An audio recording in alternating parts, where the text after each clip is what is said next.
How to fix solo leveling ARISE Overdrive crashing on Steam. First, you want to go to your library and right click on the game and open up the properties window. And then you want to go to the launch options in general tab and add the following command -dx11, and then go to install files and click on this button to verify the game files.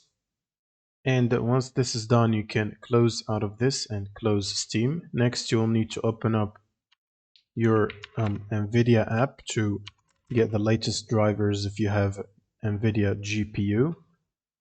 And then go to the drivers section, and from here make sure to select Game Ready driver and check for updates and download and install the latest Game Ready driver update. Next, you can open up your browser and then search for Redist and click on the first link. Then scroll down to the second table and make sure to download and install the 86 and the 64 versions, both of these. Download and install them. And once you install them, you will need to restart your system by clicking on power button and restart.